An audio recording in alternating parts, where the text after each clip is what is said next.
U.S. President Donald Trump is traveling to the World Economic Forum in the Swiss Alps, where his intention to assert control over Greenland, currently under the sovereignty of NATO ally Denmark, has the potential to strain relations with European partners.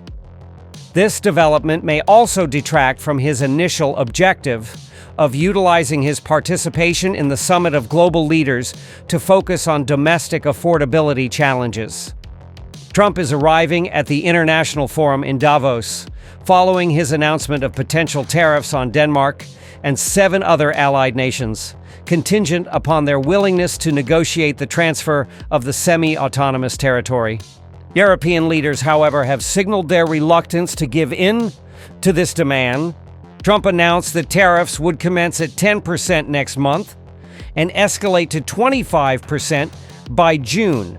These rates are sufficiently elevated to raise costs and impede economic growth, which could undermine Trump's initiatives to mitigate the high cost of living.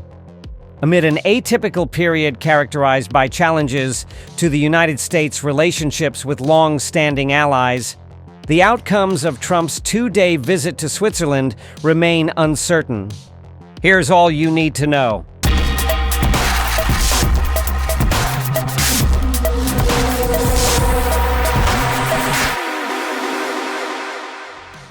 Donald Trump's commitment to instigating a comprehensive tariff dispute with Europe in pursuit of acquiring control over Greenland has prompted numerous of the United States' closest allies to caution against a potential rupture with Washington, one that could undermine the previously perceived stability of the NATO alliance. The highest-ranking official of the European Union characterized President Trump's proposed imposition of new tariffs on 8 EU member states in relation to Greenland as a mistake and expressed doubts regarding Trump's reliability. French President Emmanuel Macron indicated that the European Union might respond by utilizing one of its most potent economic instruments, commonly referred to as a trade bazooka. Escalating tensions related to Greenland, coupled with the prospect of an intensifying trade conflict between the United States and Europe, prompted apprehension among global investors, resulting in a decline in stock prices on Wall Street. Trump takes pride in intensifying pressure to negotiate from a position of strength. However, European leaders, steadfast in their commitment to defend Denmark and its authority over the semi-autonomous region of Greenland, appear equally determined to respond to this exceptional situation with a demonstration of resolute determination. This development may impede President Trump's ability to swiftly resolve the crisis. The leader of Greenland emphasized the importance of respecting the territory's sovereignty and asserted that international law should be regarded with seriousness rather than treated as a mere game. European Commission President Ursula von der Leyen pushed back against Trump's moves. When it comes to the security of the Arctic region, Europe is fully committed. And we share the objectives of the United States in this regard. For instance, our EU member, Finland, one of the newest NATO members, is selling its first icebreakers to the United States. And this shows that we have the capability right here in the ice, so to speak. It shows that our northern NATO members have Arctic-ready forces right now. And above all, that Arctic security can only be achieved together. And this is why the proposed additional tariffs are a mistake, especially between long-standing allies. The European Union and the United States have agreed to a trade deal last July. And in politics, as in business, a deal is a deal.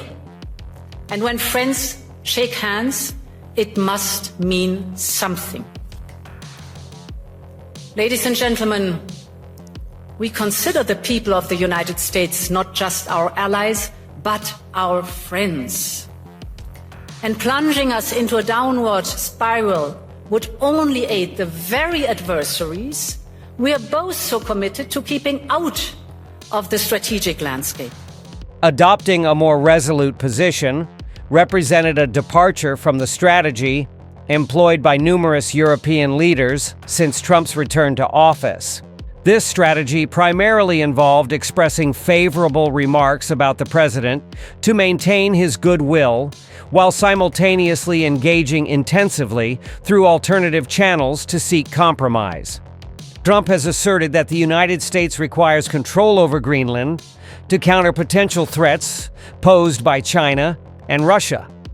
However, his persistent insistence in recent weeks that only full U.S. ownership of Greenland is acceptable is challenging the boundaries of the previously more conciliatory approach. President Trump's threats have provoked significant indignation and prompted a surge of diplomatic initiatives throughout Europe as governmental leaders deliberate potential responses. These responses may encompass retaliatory tariffs, as well as the novel application of the European Union's anti-coercion mechanism. Commonly referred to informally as the trade bazooka, this instrument enables the imposition of sanctions on individuals or entities deemed to exert undue pressure on the EU. Additionally, the EU possesses two other principal economic measures to exert leverage on Washington: the implementation of new tariffs or the suspension of the existing US-EU trade agreement. At the Davos Forum, French President Macron cautioned that the imposition of additional tariffs might compel the European Union to activate its anti-coercion mechanism for the first time in response to actions taken by the United States. Belgian Prime Minister Bart de Wever stated at the Davos Forum that Europe must not become a miserable slave to Trump. Canadian Prime Minister Mark Carney, representing a founding member nation of NATO, cautioned against emerging global divisions extending beyond the region of Greenland. Let me be direct. We are in the midst of a rupture, not a transition.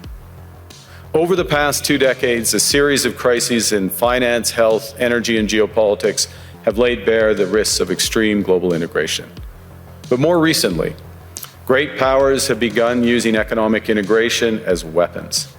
Tariffs as leverage, financial infrastructure as coercion, supply chains as vulnerabilities to be exploited. In Moscow, Russian Foreign Minister Sergei Lavrov categorically refuted any claims that Russia and China intend to pose a threat to Greenland. Additionally, he characterized Greenland as a colonial gain for Denmark.